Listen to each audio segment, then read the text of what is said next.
Alright, so I'm Marika, I'm Swiss and Dutch. I grew up in Switzerland, moved to New York to be a painter and illustrator, and I did that for a bunch, so that's what that is. But something was missing, and by accident I took this curiosity, I took this hobby shoemaking class with this lady Emily put them on over 15 years ago, and I think Keiko, you worked with her too, right? She was like, too. Yeah. So a lot of people might have started that way in New York. Back in 20 years ago. Yeah, because at that time there was FAT, and then there was her, and I think she was also teaching FAT. Anyway, so I took a shoemaking class and realized really quickly that all the things that I've been doing all my life before. I've always been a maker, and I did Mardi Gras masks. I dance performances with the costumes, like all this medley of things, and it just kind of came together in footwear, and I decided that's what I really wanted to do. So then you can go. And so my thing is about color, texture, the natural grains of leather. I love when you can see scars on a cowhide. Leather that has hair on, so like it's like really it's a super tactile thing for me. I really love the smell of leather, the like the feel, and so you can see that my stuff is sort of like non-traditional. I use very traditional techniques, so I ended up going to England, learned with bespoke shoemakers, came back, made a bunch of shoes and boots, and then went to Sweden to learn with another guy. So I had this really long, extended apprenticeship with all these master shoemakers all over the place. But I still have that affinity for color and texture, and so like in my paintings, right? So if you want to keep going. So colors, texture, yeah, you can keep going.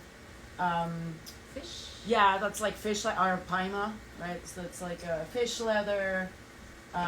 Then my design, you asked about the design process, right? If you want to go one further.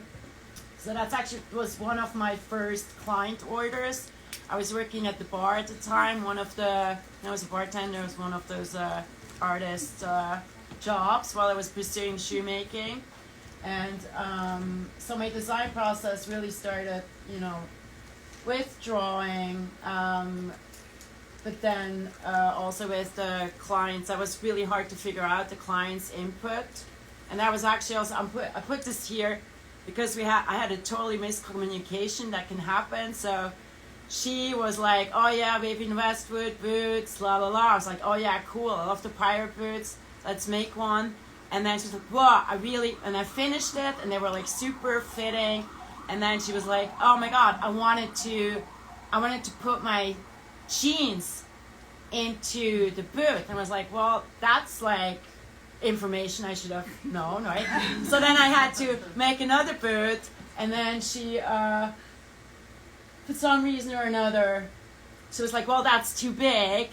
But it's like, okay, so there's either something where you could put the pants in, or you put that pants over it. So like there's like only these two things. So I still got paid for it. They were a present, but that's like one of my first, one of my first experiences on miscommunication.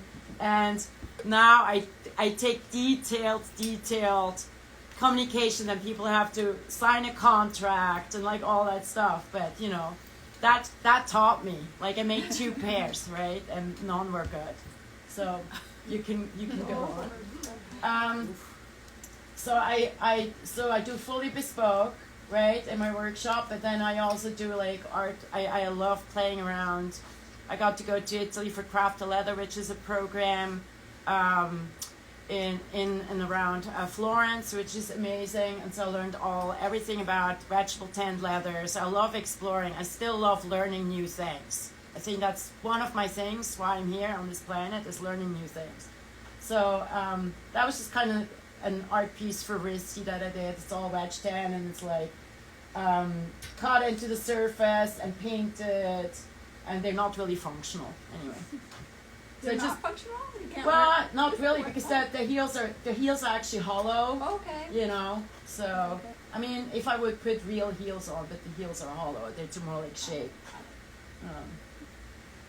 Then this was an interesting project with one of my. I had a workshop with another shoemaker, Jessie Moore, and we were like, okay, we're gonna make a pair. How far can we take it to learn from each other? And we're gonna make a pair of boots. And we make each one of those pairs, and how close can we get it so they look the same. And that was a very interesting experience.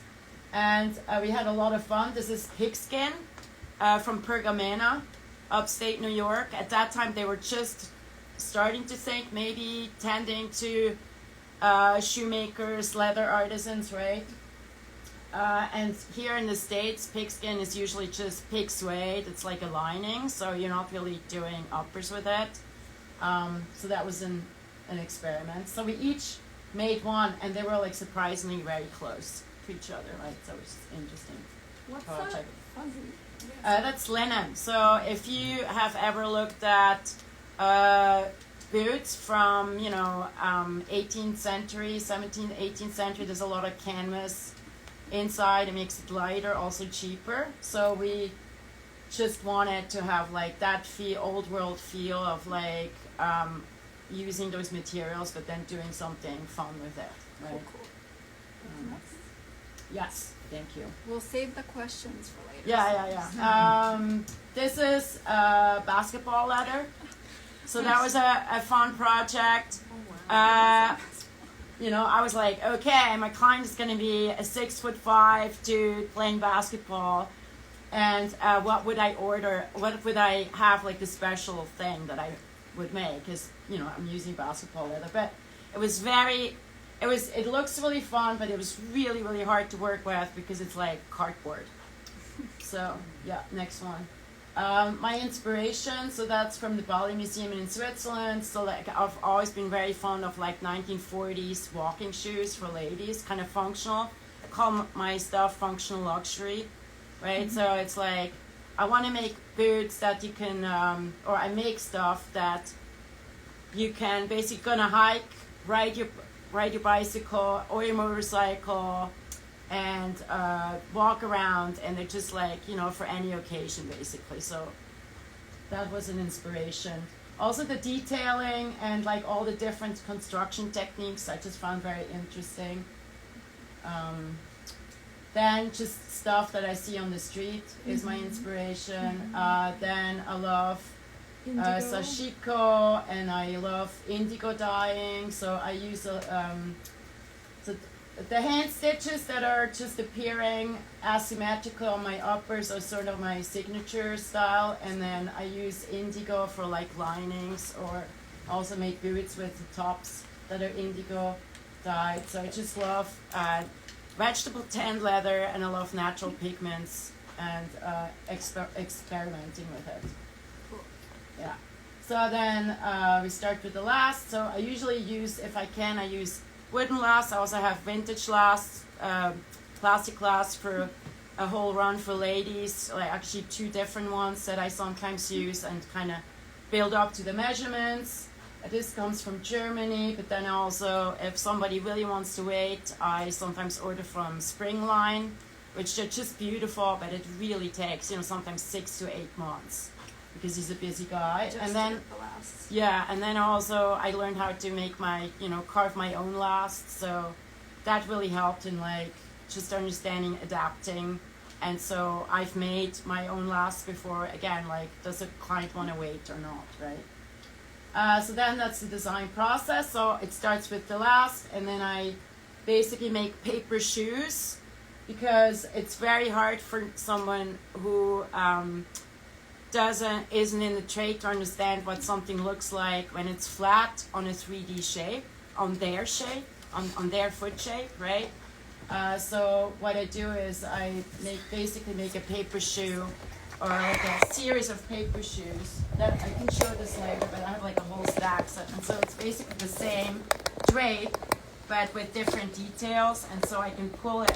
Might make 5 to 10, and then decide 3. I'm gonna show 3 to the client, and so they can see it on their form, and say, oh, I really like this detail, but I want to move the seam a little bit, and so kind of understanding the shape, which I think for what we do, if it's fully bespoke, made to measure is very important, right? So they really kind of get what they want, what they're looking for. So that was an engineer boot that I made for a client in paper. Cool. And then obviously after the paper, I might move into an actual fitter made from leather. And I also actually, sometimes I'll just make a fitter and I learned that from cowboy boot makers. Also a fitter in basically, I call it a glass slipper, they call it glass slipper in packing tape. It has a Bontex insole, it has a stiffener, sometimes it has a toe stiffener. And this way you can really see how is the fit. Like, it's really everything, you know, is it tight over the instep? Is like the ball is good, like where are the toes, all that stuff, and I don't have to waste any leather. And the first, 10 years I worked with this, like made a full functioning leather fitter, which takes time, it takes material, and then also you have all these things that you're just gonna toss. I mean, what are you gonna do? Put on a Christmas tree? So I learned how to make cowboy boots, and then I took another workshop, and there were some Western boot makers there that had been making boots for 25 and 30 years. And so one of the guys showed me this, and since then I've been doing this mostly this way, and it works really, really well for me. Anyway, we can move on. All right, and so here's a heavily adapted last. This was like a, super high instep, wide front. And so I love, what they look like when you have to like adapt them so much. Then that's the whole process. So I have the fitter, and then kind of sample, or kind of like the pre-lasted uppers, and then I have the insoles on. I use Bakers from England. I do Goodyear welting by hand, which I love to do, just like the physicality and everything from it. Yeah, and then you can move on. When a client comes, so she's a return client, so we have the fit is perfect, and now it goes to making decisions. So again, I learned my lesson from the, that first project. So you really kind of want to nail the collar, because you can't really do anything when the shoes or boots are done and they're like, oh, that really wasn't the collar I was talking about. Like, oh well, okay. So, 40 hours or whatever, 60, 80 hours later. So collar, design, thread collars, I pull everything out, even the pull strap. They might bring images, they might bring an actual shoe or a boot that they really love or that fits really well. Also looking at old worn footwear can be really an indicator if you look at the bottom how they wear their shoes or boots. So like it's all an investigation and finding that communication with a client. And so for obviously the first pair is the most crucial one and also most difficult one to really kind of feel each other out, and then as soon as you have the last right, then that's when it actually really starts to be fun. So then again, back to collar texture. I'm really all about the little details because I'm not reinventing footwear, so everyone has to find their own language and details, right? What is your what is that you're saying? What is important to you? So that's like I love stitching that is off color, and I also love larger stitches. If you look at the Ferragamo from the 1950s or 60s, there's like tiny little stitches. I look at it as painting. It's another form for painting on leather, and so my stitches are usually a little longer. Yes, you can. Oh, sorry. Oh, yeah. All right, that's another So that's one of my signature styles that I'm doing, the 3/4. So that's sort of like in the making, the 3/4 Oxford.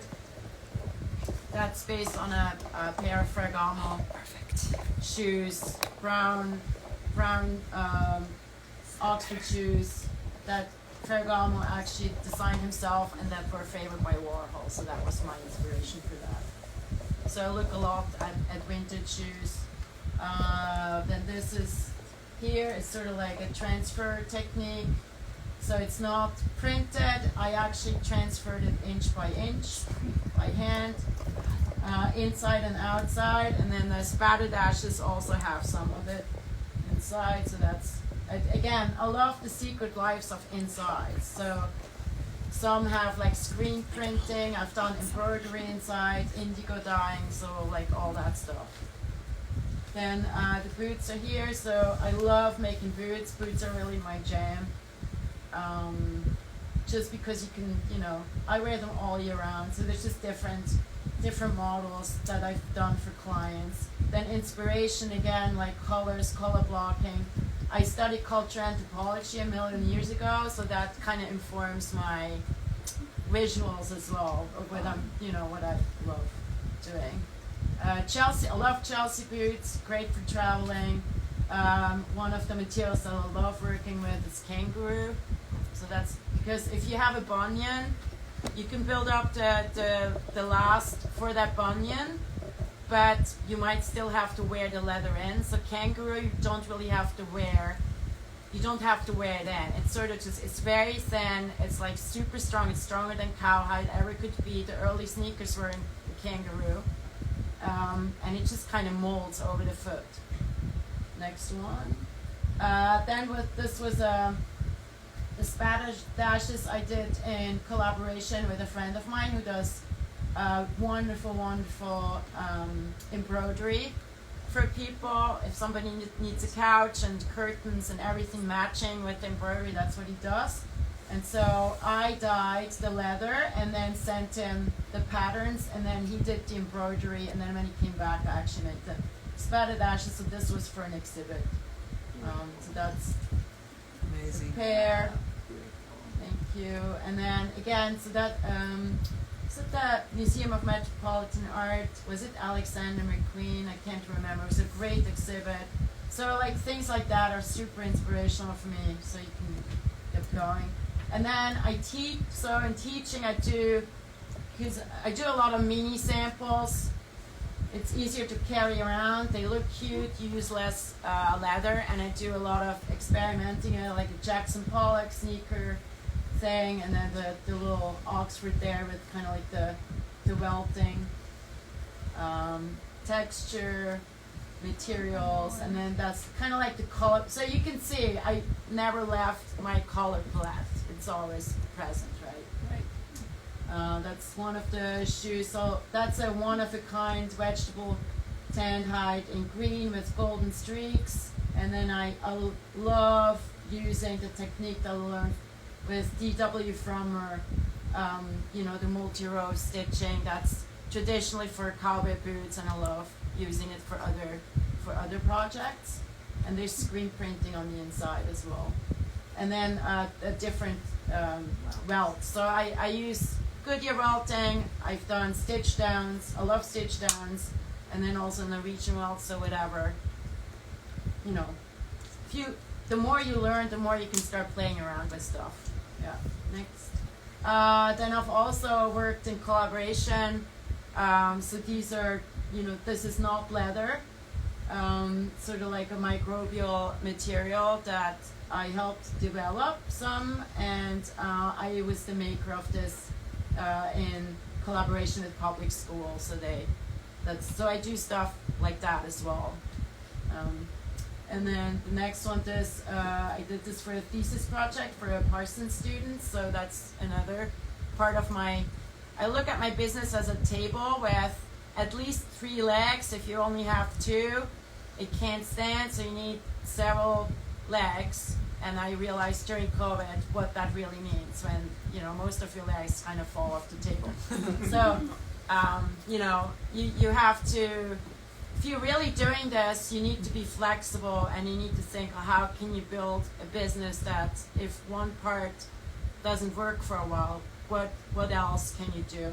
So I do consulting, I build prototypes, can keep going. I do theater stuff, so those obviously I did not make, but I know how to antique them. That's a really fun project. I really enjoy that because it goes right back to my painting. So that was for Les Miserables. Keep going. That was wedding shoes for Les Miserables. So these were made from scratch. So if somebody has difficult feet to fit, I'm lucky enough that sometimes they call me and I can actually make the shoes for something. But if you do Broadway or theater or whatever, that needs to be yesterday. So you really, it's a very stressful, it's good pay, but it's very stressful because it needs to be done yesterday. Then this, I made a single. That was really fun to figure out the patterning. I made a single that was then the bottom for a sculpture. So, you know, somebody found me and was like, when doing this sculpture, I need a shoe. Yeah, just a shoe. It was the bottom, you know. So, and I did the patina too. It was super fun just to figure out all that stuff.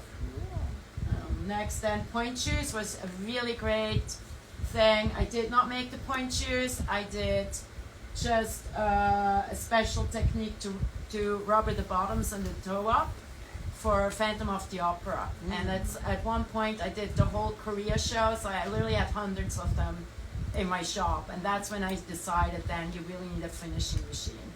You can't use a Dremel or whatever. That's not, you know, it's, you're gonna kill yourself with the dust, and it's really worth it. Yeah, and so that's just like, you know, kind of like, again, it's all the colors that are really, colors, textures that are important to me. And then there's the last one, right? I think, yeah. Thank you so much for listening. Do you have any questions?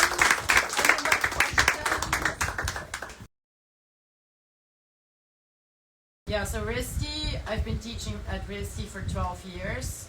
So I go up to Providence only in the fall now. I wrote that course. It's an elective. It's my course. They didn't have shoemaking.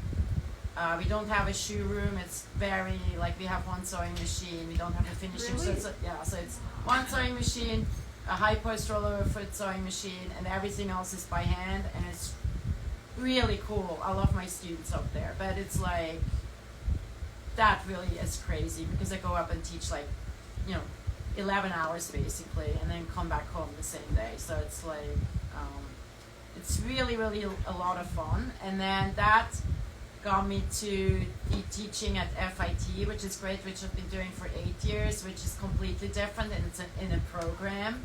But I really enjoy that too, and that's, you know, it's different classes.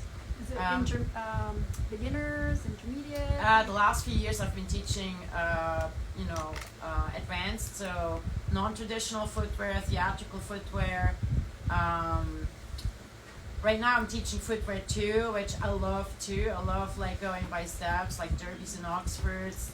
You know, I love teaching. Yeah, I love teaching, but also I think I honestly can say I would totally suck at teaching if I didn't have my workshop. I need to, you know, be in my workshop and do all that, and then come out because I'm there by myself, and I you know, it's very intense, and then I love coming out and have, you know, talk about it and teach other people about it. I love that, and that's why I'm also teaching at Parsons. So there I'm doing elective footwear and fashion product, and at RISD it's in the Department of Industrial Design. So I love that department because they're just fearless. They're just fearless. Very cool, very cool. I'm told my mom, I have a brother, 2 years younger, so she could just lap me for hours. I always had things to do. I was always busy with something, either washing her new shoes that she just bought and brought home, right? Or cutting things off carpets, like the tassels that I didn't like. Or like, and then in school, I pretty quick, I made like earrings out of the top of Coke cans, I think. I remember that.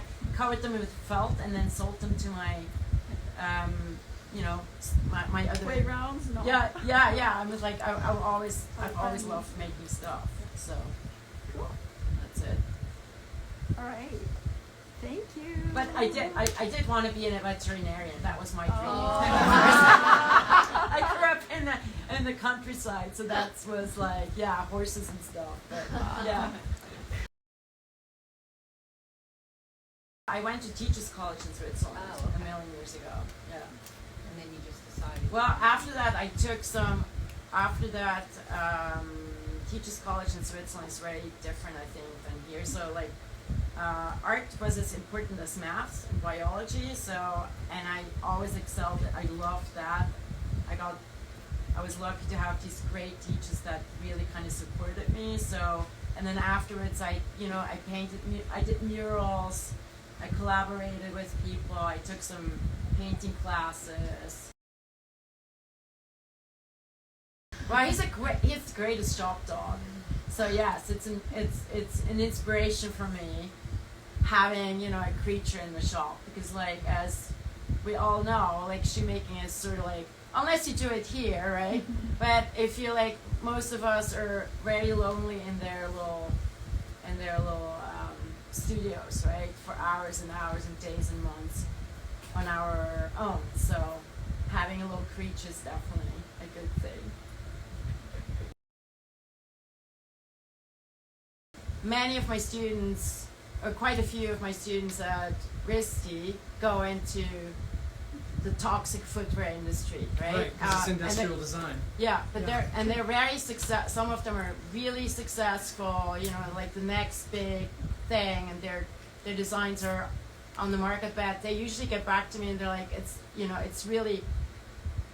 it's very great, but they miss the hand making, and also they're seeing the toxicity of the industry, and also like the fast fashion garbage stuff, right? I'm sorry I'm like so blunt, but really, so that's, for me, that's really a big thing we should start think about. And I think learning by hand and learning what is involved, if more people would know, then they would probably make different choices than just buy a $5 t-shirt, you know, and something has to happen. But I always think the train is already, you know, the wall is already there. But maybe if all of us, you know, so like if we all make tiny circles, and I think they've tried, but a lot of times like sustainable, like all these business models, it's a buzzword, but it doesn't really work. If everybody would bring back their souls to be recycled, they wouldn't even know what to do with the volume, right? So it's just a buzzword.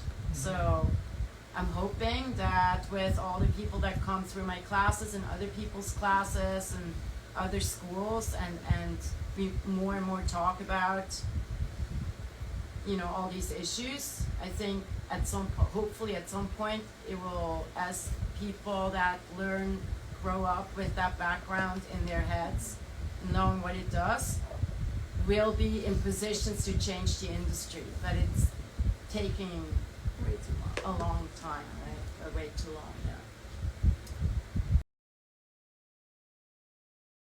So I'm making shoes and boots, you know, it takes me 60, 80, 120 hours to make a pair, right? Sometimes a whole month. If you talk to cowboy boot makers, you know, it take even longer. And then my shoes and boots can be worn 15, 20, 25 years if somebody puts, you know, so it's like I'm choosing the materials. So they're the best materials I can find, and it's repairable. That's my answer, right? If we had, like in the old times, if you had, you know, a few shirts, a few pants, and we just repair, and we don't have like a closet of 25 pairs that we mostly don't wear and they hurt. And 80%, the newest numbers are staggering, 80% of stuff that people buy they throw out without even barely worn, right? So that's my answer, because it's from it's not that meat, it's the meat process. It's like it's not, they're not going to shoot the cow for that shoe. It's already eating the meat, right? So what are they otherwise doing with that leather? Are they going to burn it? Yeah, so it's a byproduct. So that's what I'm using, right? So, and I've worked with other materials that just don't last as long, right? So I'm using, that's my answer to sustainability and slow fashion and being responsible. That's what I think is important for me. With that said, I more and more go to vegetable tanned leather rather than chrome tanned leather. So that's a whole other thing, right? You literally just, you have the lassen and then you just kind of wrap it. So it's like packing tape. You have the lassen there and you just kind of. Does it heat shrink or does it just... one sticky side out and then 3 layers sticky side in, and in the process you put the counter stiffener in there. You can even put a shank, a heel, like all that stuff. So it's a fully functional fitter. All right. Okay. Hi everyone, I'm Kira Goody. Thank you for coming tonight. So I'm just kind of going to go through my sort of journey chronologically. So yeah, I'll start with that. So we're starting here with sort of what I'm going to call early work, which is basically the stuff that I did in my first kind of 4 years as a shoemaker. My roots, as it seems to be kind of with most shoemakers, my route was a bit roundabout to get there. So I basically moved to London from Australia when I was, as soon as I left high school basically, with the hopes of having a glittering career in fashion and being the next Alexander McQueen and being this incredible women's wear designer, couture designer. This was the dream.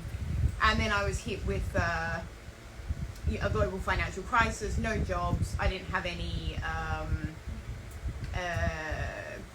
qualifications, and it was a time when fashion was completely run by interns. So I did a lot of free intern, yes, completely free, 14-hour days. They didn't even cover your sort of train fare sort of thing, and is when you also have to find a way to support yourself financially. That's tough. And it basically seemed to be like the people who could endure that the longest were the ones who ended up getting the very, very few jobs that existed at that time. So I felt very quickly very disenfranchised, and also I came from like a love of making things. That was always my passion, was to make things, and you don't really do that when you're working at big luxury brands, no matter where you are in the hierarchy. So I sort of left that, didn't know what I was doing. Then I heard a friend of a friend had started taking shoemaking classes, and I sort of thought, I know how to make pretty much everything in terms of apparel, but I absolutely no concept of how a shoe's made. And I mean, it's completely, at that point, it was completely mysterious to me, and I'm sure like all of you here have experience, your experience in footwear, so you understand. So I'm sure you all can relate to that feeling of like, how the hell is a shoe made? And then when it's kind of revealed to you, it's quite magical. It's like, wow, this process that you create this, very, very three-dimensional object. So I started taking some classes on Saturday, just something to do. And I found that a lot of my skills in women's wear were really transferable: pattern cutting, stitching, all of that, design.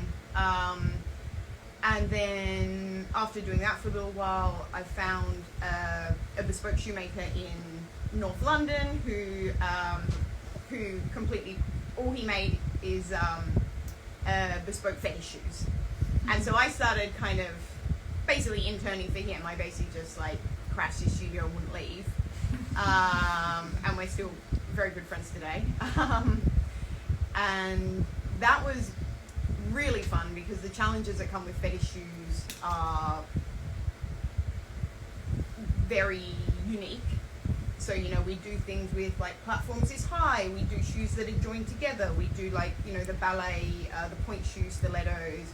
We do a lot of clients who were different sizes, like not sizes where they couldn't get things off the shelf. And that sort of started me with the idea of like, I would really like to eventually have like, you know, a genderless shoe range where we can do crazy heels and platforms and stuff, but it's not limited by the sizes that you can get in the shop, which is usually stops at about a European size 42. When lots of the customers, the clients that were coming in there were going up to like a size 46 and they just couldn't get anything off the shelf. So in this time I started making my own shoes, and most of them were absolutely awful and they will never see the light of day again. And if you've seen any of them, I beg you to forget. But there are a few ones that were okay. So,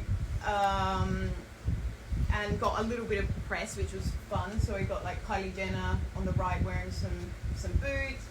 Doja Cat wore those watermelon wedges, which kind of make me cringe now, but anyway. In one of her music videos. And then down the bottom we've got this was shot by Steven Klein, who was one of the fashion photographers who made me want to be in fashion when I was a teenager, and that was for Interview magazine. So that was like very significant to me at that point. It kind of made me feel like I was sort of onto something. So we can move the slide next. So then after like, yeah, about 4 years of doing that, I was like, I had bespoke clients, but I was like, I feel very limited in what I know, and I want to spend some more time developing, and I also am in an industry that's very snobby. So I was like, I want to go get those credentials that I always kind of wanted to get. So I went back as like a mature age student, and luckily I got to skip doing an undergraduate and went into the master's program at the Royal College of Art in London. And there my main focus was, I had been very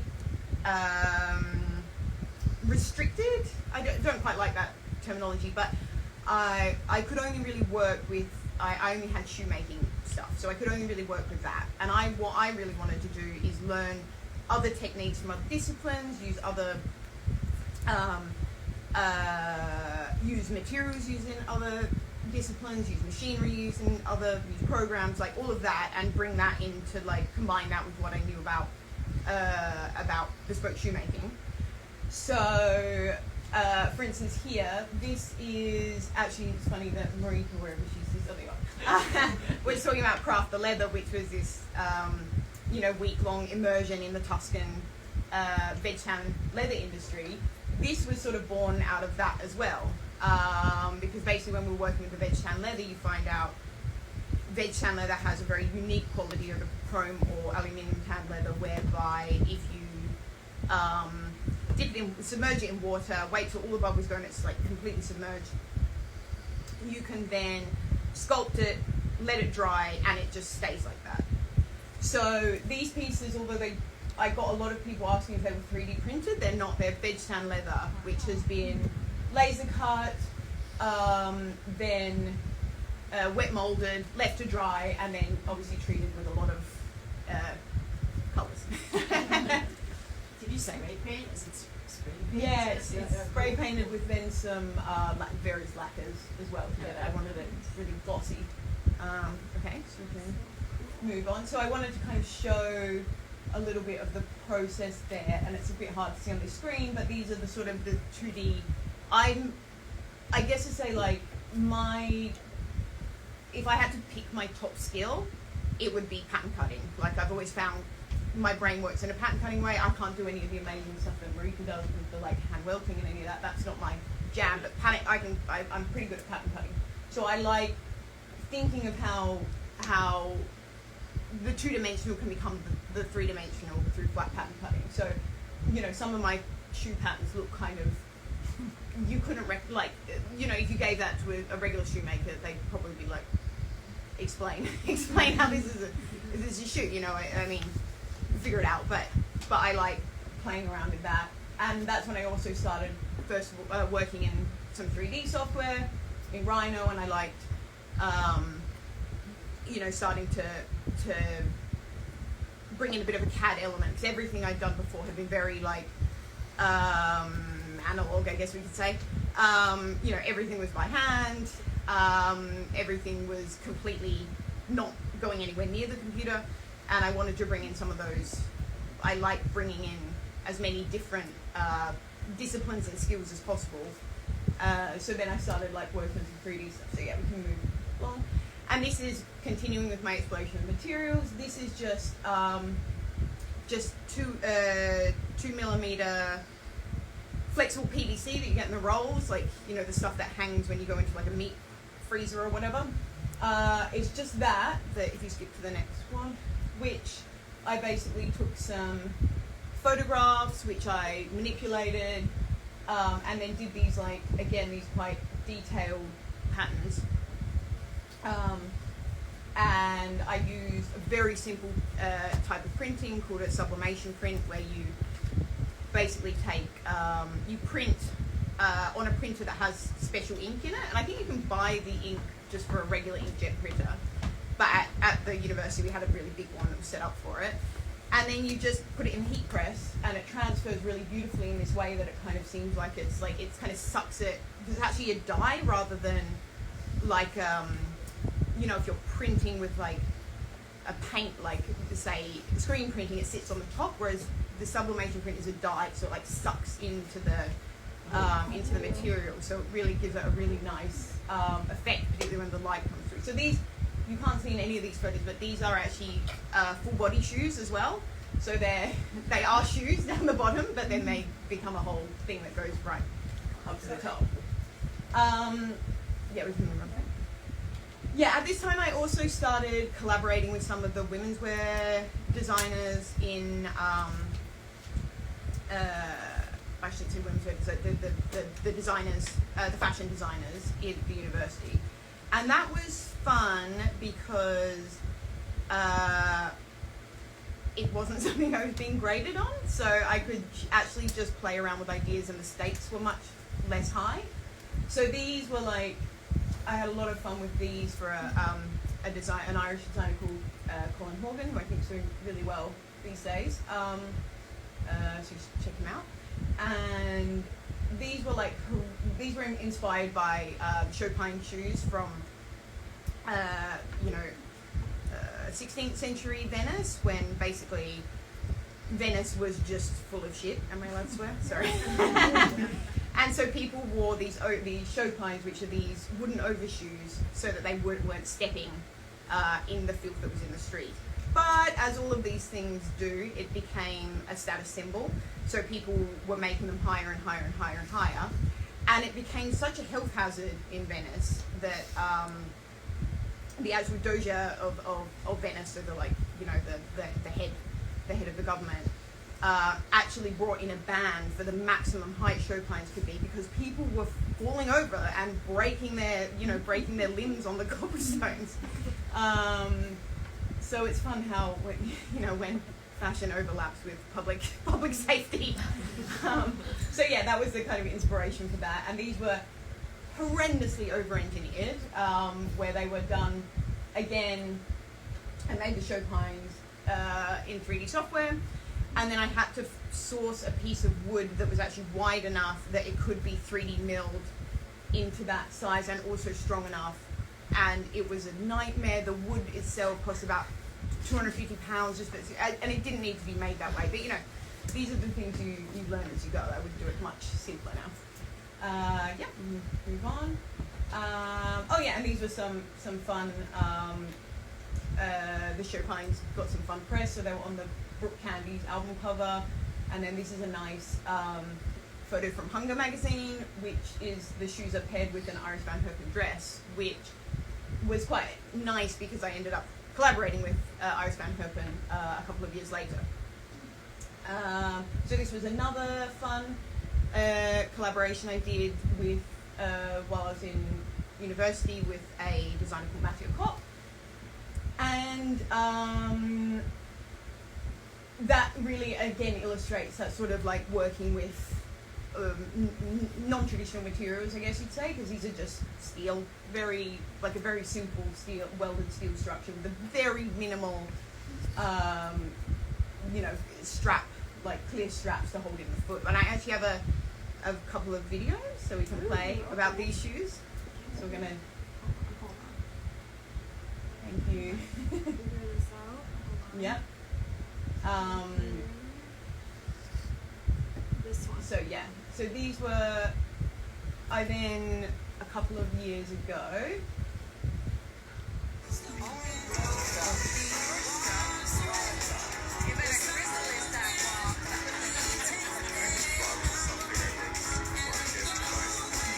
There's some music playing in the background as well. Anyway, they say some fun things about shoes. Hold on a second. Where is that sound coming from? Probably Spotify.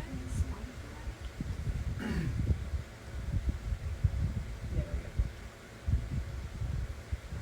This is QuickTime, right? To ultimately, create a vignette that is something that I So yeah, consider these were from. Oh no, that's not it. That was it. Yeah, that was it. Yeah. It's okay. Yeah. Call her Brian Dennehy because she's doing great things after coming out of her cocoon.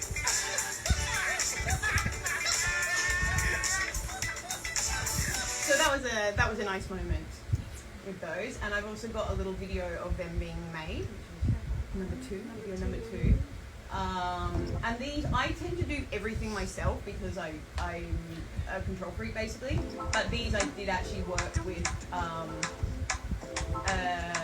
a friend who's a metal worker because I didn't have the equipment or the skills for that.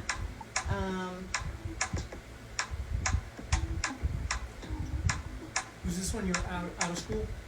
This was when I did the first pairs while I was in school, but then when Raja asked for a pair to wear on RuPaul's Drag Race, I made another pair for her. So yeah, the first pair I made myself, and those I sort of got a guy I needed help with. He was better than me. But there was a point I was going to make about that, but now I forgot what it is. All right, we can move on with the presentation.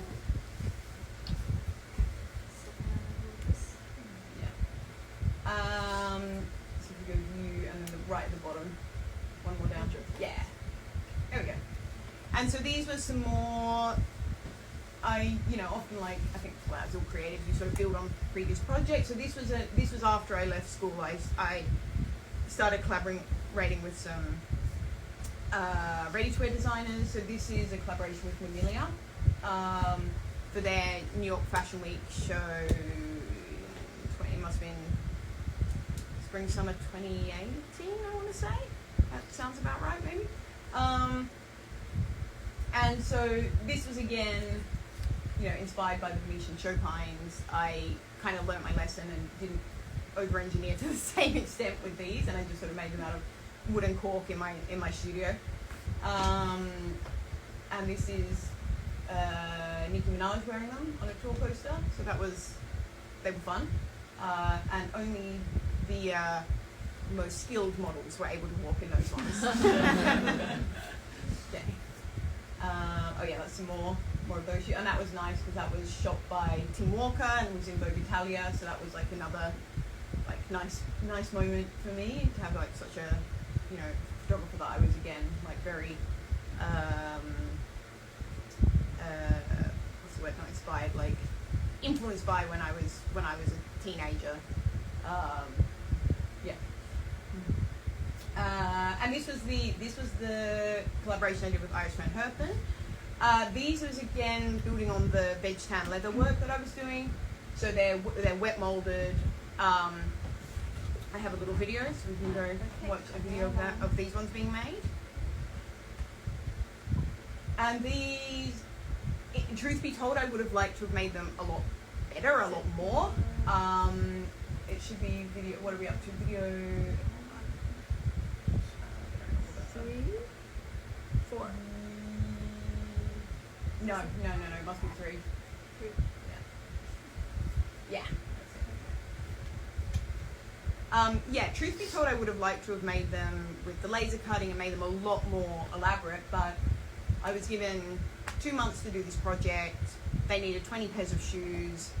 They weren't paying for it. I work alone. Yeah, I work alone. They paid some of the money for materials, but that was it. I was working on my own, having it with an intern like 1 day a week, and there's only so much you can do. I still had to work, but do paid work. So I feel like I didn't. These shoes didn't reach their full potential, but that's the reality. I think, you know, we're all, a lot of you here in creative industries, and that's the reality. You can do what you can do in the time provided, and you know, there wasn't a lot of time for development either. It was like, kind of, these need to be done and out the door. But you know, you live, you learn. So yeah, but you can see the process there of how they're each sculpted to kind of create that wave effect. Nice. The shoe was already on the last when you're. When I molded When it, you it was all, sold yeah, it? it was Yeah. molded. Oh, the shoe, I can't remember now, because I changed the way I was doing it halfway through. Yes, I think I lasted, if memory serves me right, I figured out the best way was to last, no, I put the whole thing in the water to begin with, and then I lasted afterwards. Yeah. Okay. Okay, so then after that, I was like, this isn't quite chronological, but then I spent a few years working at big luxury labels. So I was at like Jimmy Choo for a while, and you know, a couple other places. I really wanted to see, you know, everything I'd been doing was on the bespoke side of things, and I was, you know, bringing customers with very unique ideas and very specific like fitting requirements, and I sort of wanted to see it from the other side, with, you know, the kind of the big guns, and that was really interesting, because then I began to see why things are set up the way they are, and why there isn't shoes, you know, high heels aren't available in like a much wider size range, and there's a few reasons for that. There's actually some limitations with machinery for what size it's been made to go up to, and it can't go a lot bigger. But then the main problem is buyers. So most brands are really led by the buyers, which is the people buying for the, you know, the department stores or whatever, and the buyers tend to only buy the sizes that sell the best. And it's very expensive as a footwear brand to, every size you add on, your costs increase so much, because it's not like clothes where you just like, you have a roll of fabric and a pattern and you can cut it at any size you want, and that's that. You need your last at each size, you need your heels at each size, you need your soles, you need everything done for that unique size. And if you're doing something like I do with heels, with platforms, if you're doing a regular size run, just the molds for the heels and the platforms, you're looking at about €30,000 just for the molds, and then there are minimums. And if you add on more sizes, you're adding a few grand each time. And if this is a seasonal style that you're only doing for one season, and you only sell a few hundred pairs, you're never going to recoup that cost. So a lot of the reason why shoe brands aren't able to, you know, offer these wider sizes is just these practicalities of finances and the limitations of what the buyers will buy to stock in, you know, places such as Barney's and Matches. Remember those? So anyway, then during the pandemic, I was like, I'm going to finally do the thing I always wanted to do, which was to run a line of party footwear in a wider size range. So these are what I'm wearing now, is some from that, and here's some more from that, and we can go down. So that's a little bit of process, like my sketches, and then the final footwear. And then even though I was getting these professionally produced, I still do all of the sort of preparatory work myself. So you can see here the platform, the heel, I made them by hand to get them exactly how I wanted. I spent months working on the last. So I found the last I liked a bit, and then I altered it, built it up, sanded it down, got it exactly how I wanted it, then sent it to the last manufacturer to copy. All the patterns you can see I've made sample uppers for everything, and I made and I made mock-ups of everything. So these, and then that I sent to the factory, because I tend to still come from that like I design through making, I learn through making, so I make everything and then I send it for copying, basically. So that's some more from that collection. And then here is basically, long story short, I ran out of money. I ran a Kickstarter campaign which was successful, but it just wasn't enough. So I spent over a year trying to raise investment. I reached out to over 1,000 angel investors and venture capitalists, and I got a handful of meetings and absolutely no bites. Fashion is an area that it's high investment and low reward. So it wasn't, even though it was like, I was like, there are no brands doing this. There's a few now, which is fantastic, a few smaller brands, but on the whole, there aren't any brands that are offering shoes like this in like a full size range.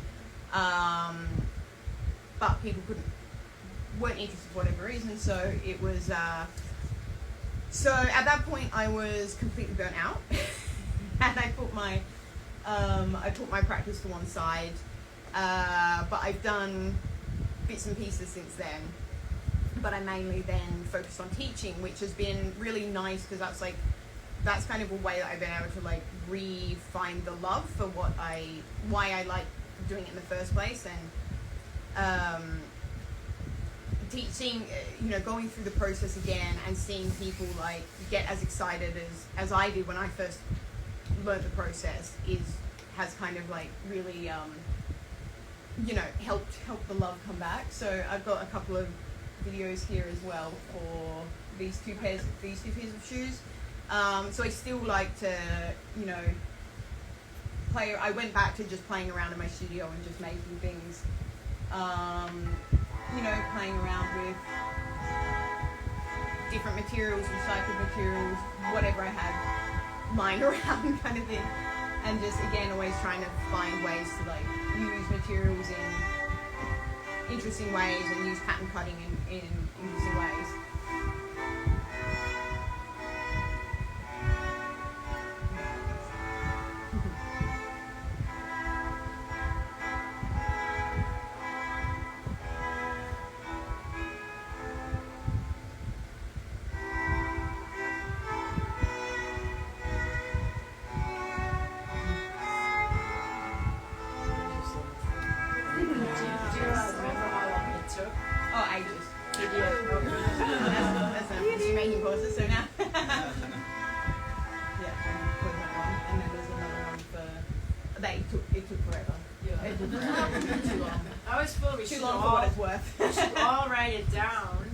Share that, and then really people are really like, whoa. Yeah, I know, and I definitely agree with that, but I never work on like one thing at a time. I'm always got like various things on the go, and then I don't know how much I've spent. You're always like, I'm sure you're the saying, you're like working on 4 things at once, and like, I don't know how long things actually take, just that they often take too long. So yeah, this, as you can see, showed a bit more of the like pattern cutting. That's more of a traditional pattern cutting piece, but trying to, apologies for anyone who's already seen these on Instagram, but I thought we can show a bit of process. Yeah.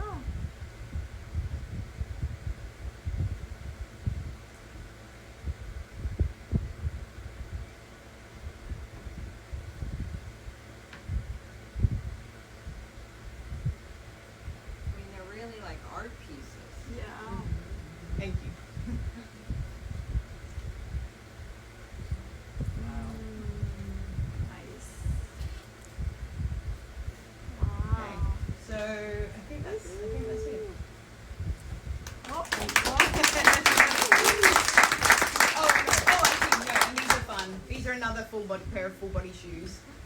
I love doing a full body shoot, and I do have a video for this one as well. Okay. Was this I also did the for photography somebody? for this. No, this was just for my own amusement. That's I think great. that's the last. Yeah. How many yards of lacing? Is Yeah, I was gonna say, I'm trying to remember now.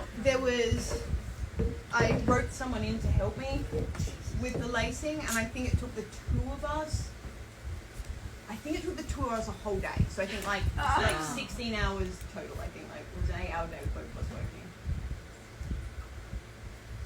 To lace it all Just up. to lace it up, and you'll see I had to lace it up on a form because there's no way you could lace that up flat and get it right because you can't. It's not actually.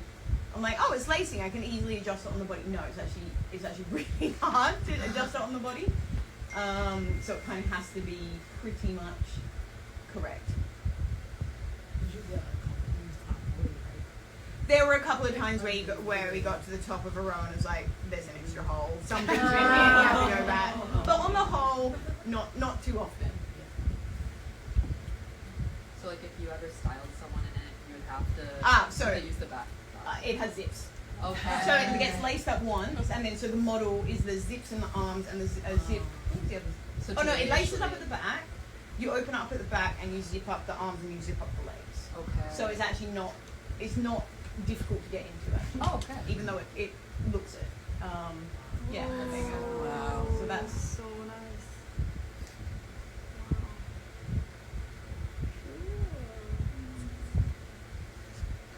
What size was it? Like, was it your size for your feet? Like, it's a size 40. It's a size 40. I usually do size 40 just because often models. Usually I can get male or female or non-binary models that can fit size 40, so I just tend to stick to that. cool. Great. Thank you. Thank you. I stopped taking bespoke orders. I couldn't. The type of stuff. The type of stuff that I do. People want the look. It's not so much about like. I have this great respect for like what Marika does, and it's about things that can last for 30 years. Someone's not going to want to wear that like our showing lace up thing for 30 years, People only and as such, people want something that they can have in their size, like fitted to their leg. Usually, if it's boots or anything, it fits their foot. It doesn't need to be like perfectly fit. It just needs to be in their size to wear to a few parties. Right. They're not prepared to spend the money, and a lot of the time they don't have the money as well. Like it's huge. Like financially, to buy a pair of bespoke shoes is so much money, and I couldn't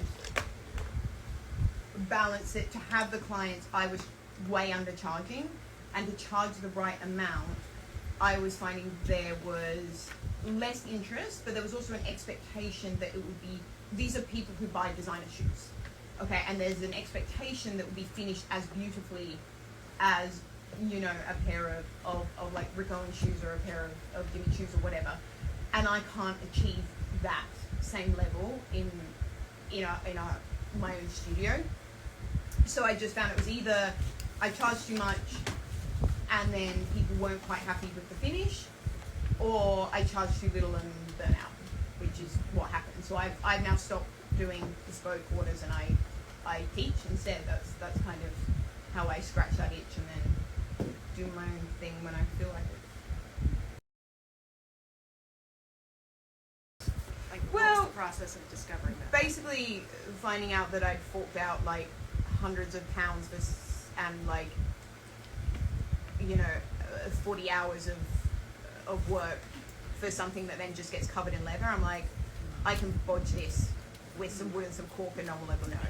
And I actually remade those shoes in that color and in red. Are we still rolling? If we're still rolling, okay. For a celebrity who I won't name because this is rolling, And I made a black pair and a red pair for them for a project that disappeared into the ether, as they often do. And those I made a much like quicker version with wood and cork that took me a fraction of the money and a fraction of the time. And yeah, there's always this paranoia of like, I'm completely paranoid of someone falling over and hurting themselves in my shoes. But which leads me to often like over engineer, and then just over time you're like, actually this is way too bad. It was also way too heavy, so walking in it was actually probably more dangerous because people were like tripping more because they couldn't lift their feet enough. But when it was lighter, when it was done with more core, it was much better. So well, what inspired it was the fact that the pandemic and I got put on furlough. So I was, do you guys have furlough here? Yeah. Yeah, okay, so yeah, I got put on furlough. So I was like, well, I'm being paid and I have all this time, so why, like, if not now, then when?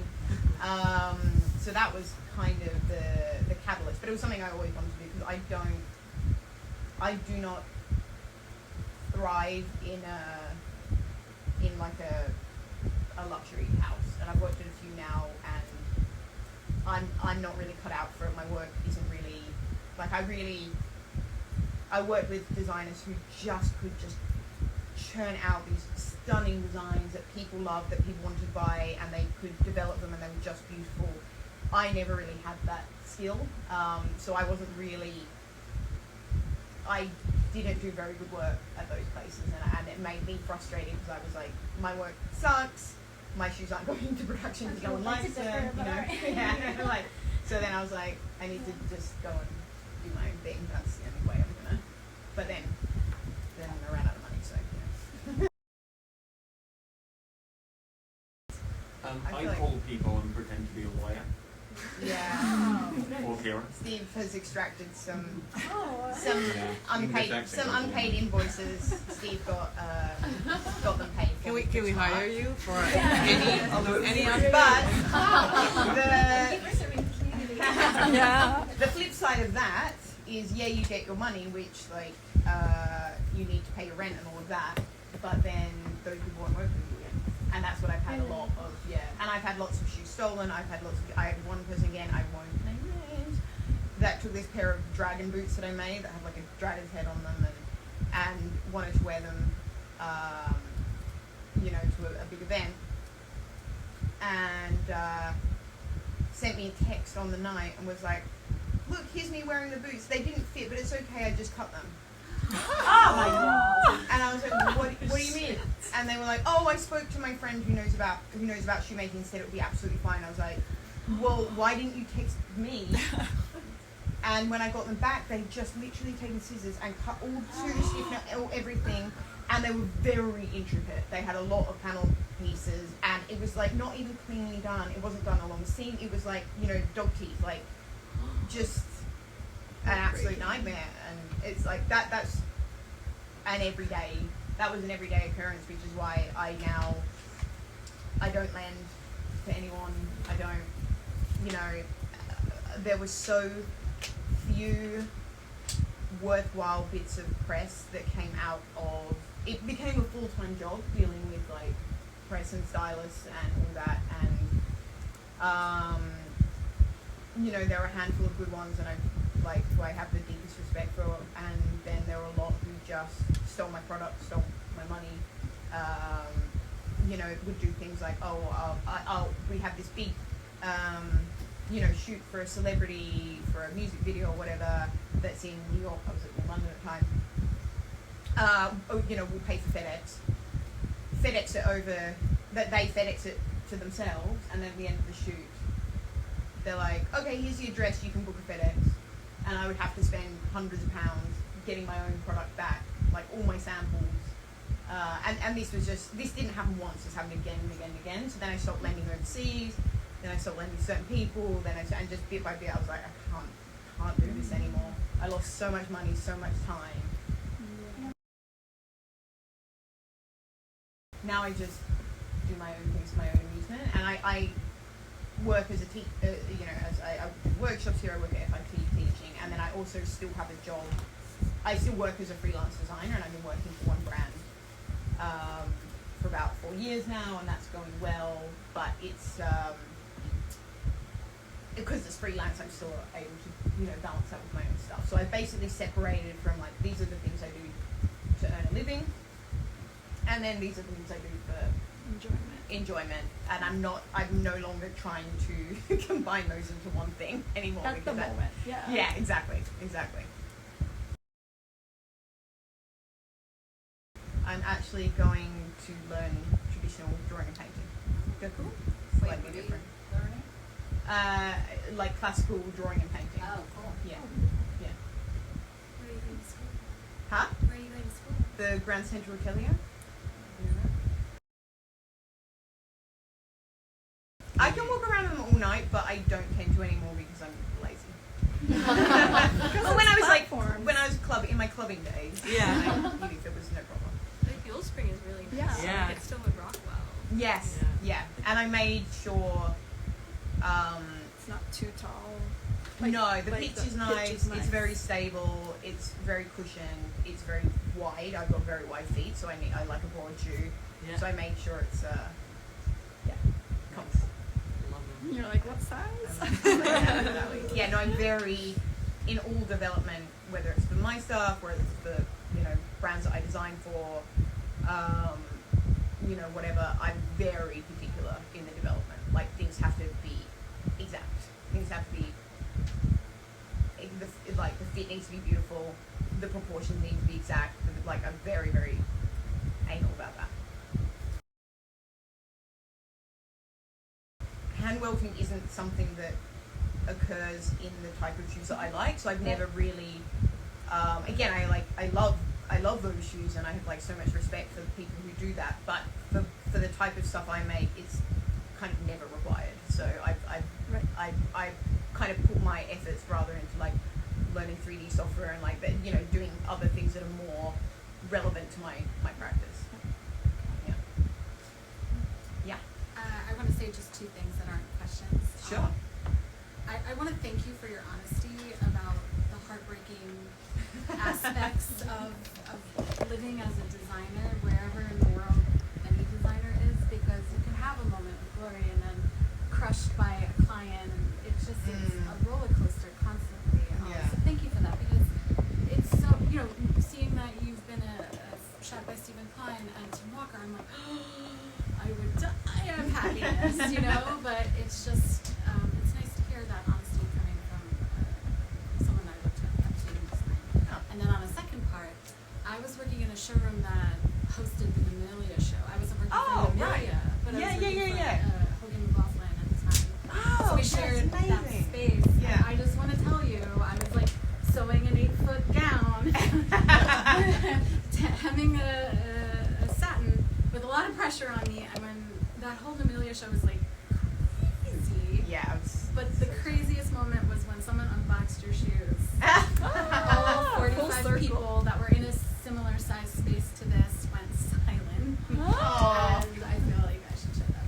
Oh, thank you. I didn't know that. That's very There were sweet. gold and black and lace in the construction that you're wearing. And everyone suddenly became 7 foot tall. Exactly. And the models tried them on, so it was pretty awesome. Oh, thank you very much. Thank you.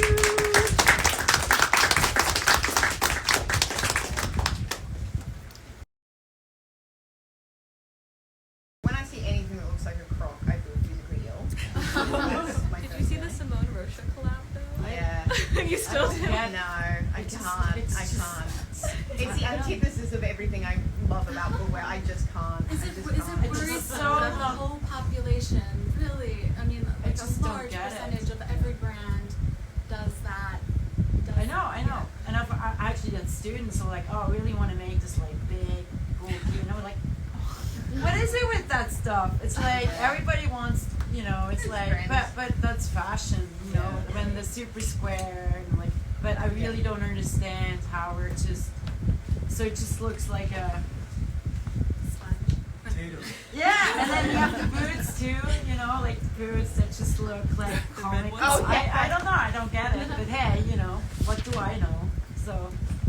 But material wise, do you feel like it's just Yeah, I mean, bad people for the are always like, environment? oh, vegan, oh, like, and then they're not thinking two steps. Like Yeah. if anyone Not saw the thinking what footage the- of them. For where, Yeah, I mean, of what that really means, right? Yeah. Just, well, I understand that you want to be, you know, animal friendly and stuff. I totally get that.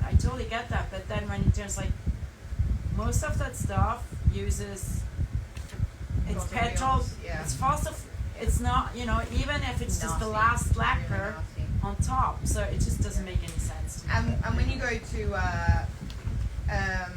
you know, my preference is to work with leather. Leather is a magnificent material. It's strong, durable, flexible, delicate. Like it just has. There's no man-made material that's come anywhere close to it. And when, you know, we did the, you know, went around Florence, Tuscany, and you know, went to the tanneries and saw everything from, you know, the raw hides coming in, the whole process, and then even going afterwards to the water purification plant where they take that they were, you know, the raw hides, they're a byproduct of the meat industry. If they're no cow or pig or sheep is killed for its skin, it's killed for its meat, and that's a or a co-product, I think we should say, and it's usually about 15% of the total cost of the carcass is the cost of the hide, of the raw hide. So as long as there's a meat industry, there will be a leather industry, and that's where I feel very strongly about not using any product like mink, for instance, which is just killed for its skin. If it's killed for its meat, I have no problem using the leather. But you know, in Tuscany, they work so hard to like reduce the amount of water they're using. They're constantly pushing to use less water. That's the most what's the word? The resource they use the most of. The tannins, they're a byproduct from the paper industry. So the tannins come from trees for veg tan leather, and when they obviously paper needs to be white, so they take the tannins out of the paper, and then they sell that to the leather industry. Then you go to the water purification plant. They take all the nasty stuff out of the water, and they actually turn that into fertilizer, which is then sold off to farms. And then finally, it's like a non-toxic, it's a non-chemical, whatever. Awesome. And then finally, all that you're left with is like salinated water, because that is still the thing that's hardest to extract from water is salt. So then they just pump it down back into like an estuary where it's already salt water. So really, it's like, as far as any manufacturing process goes, and most manufacturing processes are bad for the planet, like no matter what industry you're in. As far as it goes, that to me is better than petrochemicals being turned into like vegan leather and all of that. And I'm not to say that we should be pushing for more sustainable, we absolutely should. But right now, I still feel most comfortable working with leather.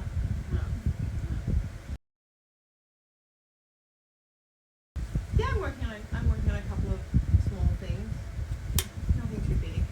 I like having an easy life now. I don't like making 20 pairs of shoes and like a couple of months. You have PTSD a little bit. Yeah, I really do.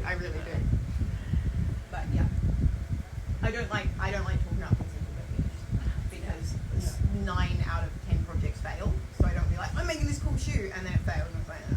But that's part of the creative process, you know. But then the ones that do succeed, you can be like, ta-da.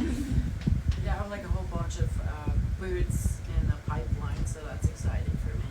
And because now clients find me and they want what I'm passionate about, because that's how they find me. So they give me. I like to do raw edge. Like there's particular things I don't like to do. You know, like folded edges, piping, and all that stuff. I love raw edges and the hand stitching and all that.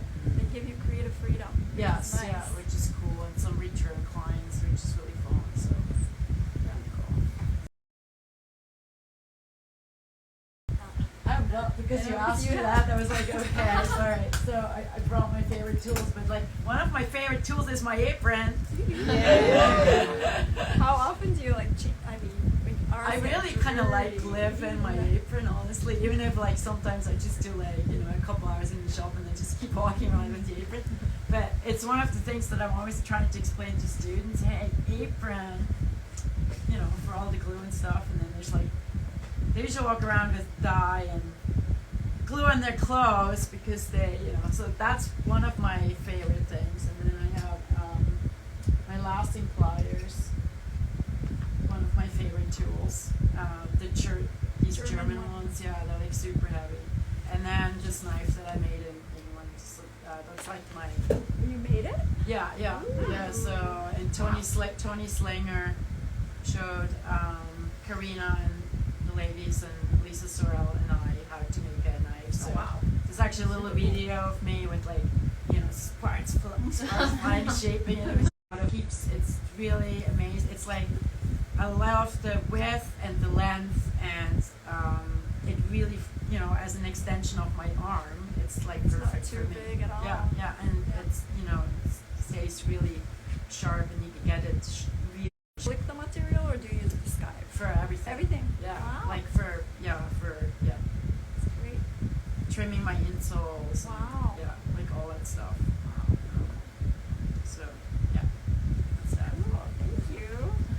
What about what's I don't. your I favorite? mine's not nearly as exciting as that. I mean, I have a few nice like old hammers that have come down for me for, you know, from God knows where. But like the nice, they've been held so much that they've got this like ergonomic shape to them now, which is nice. But to be honest, my favorite tool is a scalpel.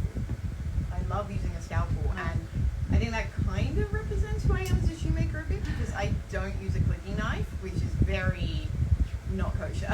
But I'm like, I get a better finish with a scalpel, so I'm just going to use a scalpel.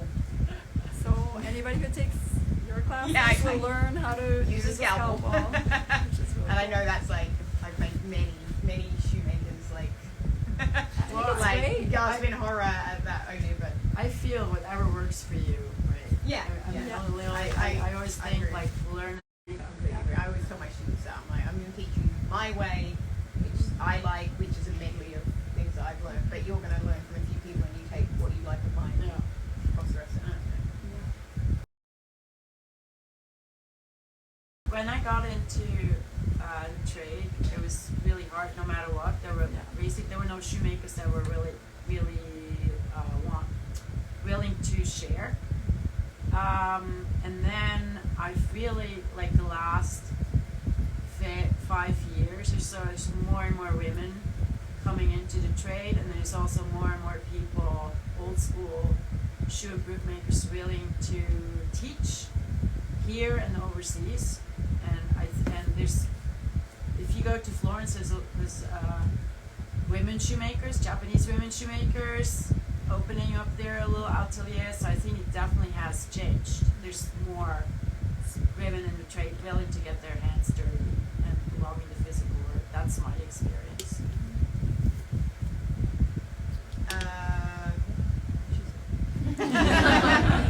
No, I didn't find any.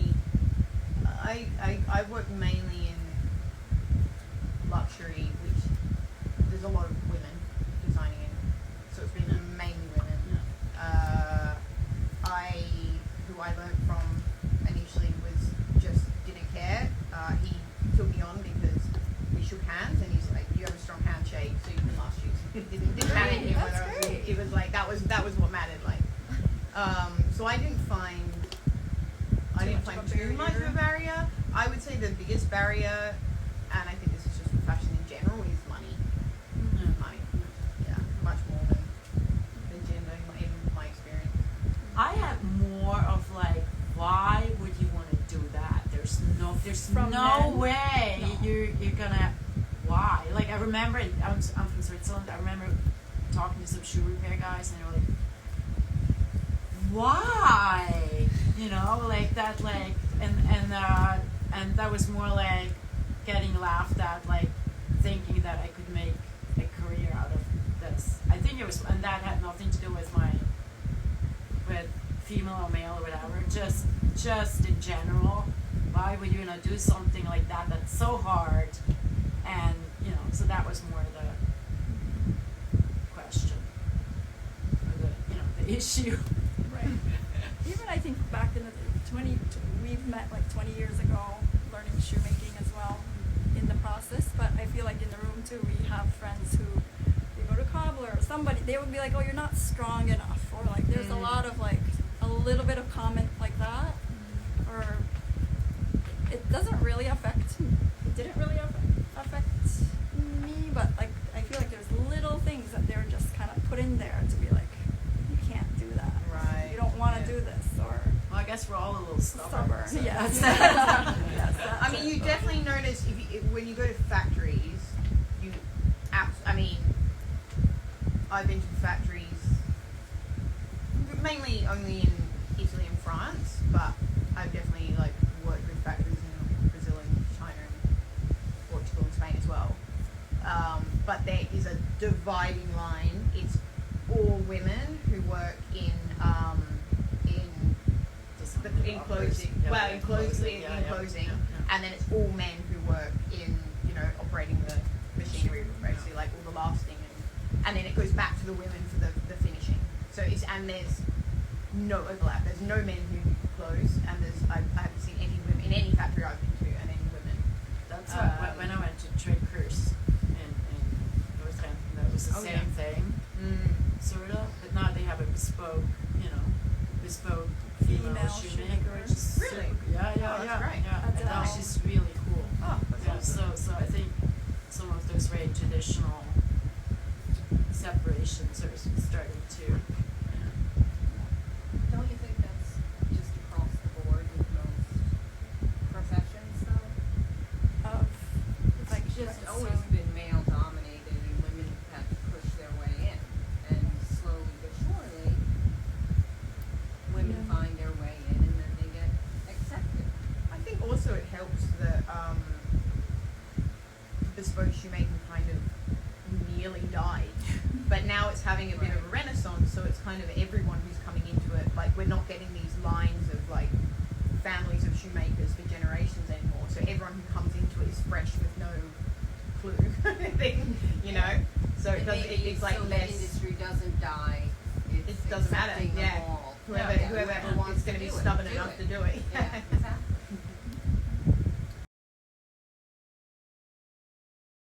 I would definitely say and this is way easier said than done, don't let your self-esteem get tied up on whether your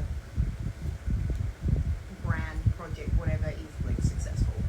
And whatever that is to you, whether that's financially, whether that's like getting on, the most magazines, whether it's getting the most likes on Instagram, or however success looks to you, try to separate your self-worth from that, because the industry is really nasty